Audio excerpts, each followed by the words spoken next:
If you have been in therapy for any amount of time, I'm sure that you're likely to have heard the miracle question.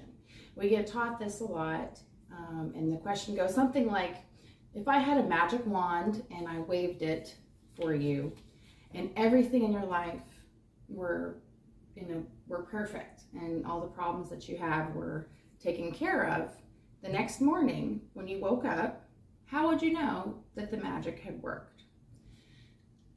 I think it's a little cheesy. I would say it's played out. I have asked it, but I also have found times when clients don't respond to the question, and it may be the way that I propose it, but I do have this questioning process I have that is pretty extensive, and I found that it really works. It's called 100 questions, and basically what you do is you write out 100 questions. I don't know who created this. I know I didn't create it. I've tried to find it online to determine who did this, and it's possible that it's a fusion of a few different techniques that I've combined. But if you do know who created this, please write their name in the comments, because I don't want to take any credit for something that's not mine. But I have found that this works incredibly well. It worked incredibly well for me personally.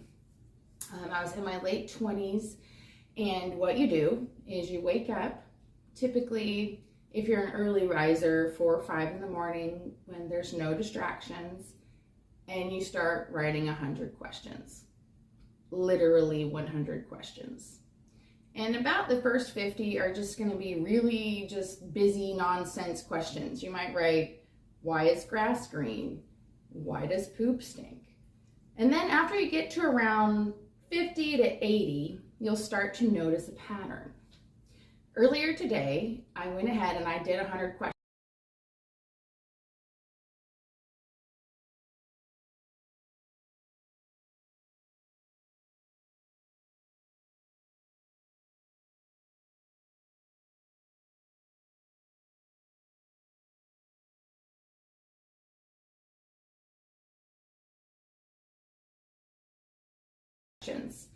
I've done this probably 4 or 5 times in the last 15 years. It's not something that changes often. It's kind of a theme that you will see throughout your life that plays out for quite some time. The first time I ever did it, I discovered that I let fear drive me more than love. I went to work because I was afraid my children would be hungry. I did this. If I don't do this, then this might happen. And it was very, very revealing, and it really assisted me in a time in my life when I desperately needed to get through all the noise in my head. So the first 50, I would call them the noise in your head questions. Like I wrote, are cell phones really killing us earlier today? Why do apples taste like soap? And why do I keep having opinions about my questions? So I'm going to try to do this in real time. I haven't looked at these. I'm going to treat this as if I was in my office with another client and just kind of show you what I do to process this so that you can do it on your own. I highly recommend it. The clients I have done this with have just had an incredible epiphany. I do want to warn you, I'm experiencing a significant trauma since Friday, so I do know that it's quite possible that I am in the middle of an existential crisis, and that's kind of where I remember my questioning going. So I write, where was the first time? If thoughts have mass, does that mean humans may one day be a disembodied thought only? Which instincts would be lost to this thought body? Would being disembodied be boring? Would a thought then have the ability to fill a vessel of any form? And I wrote, did I get drugged or something? I was probably like, what is happening? Why am I writing all this? What does mental flexibility have to do with existence?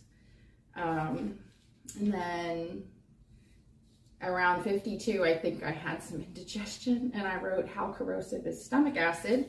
So I'm going to go ahead and start highlighting the ones that seem to be about thoughts and existence.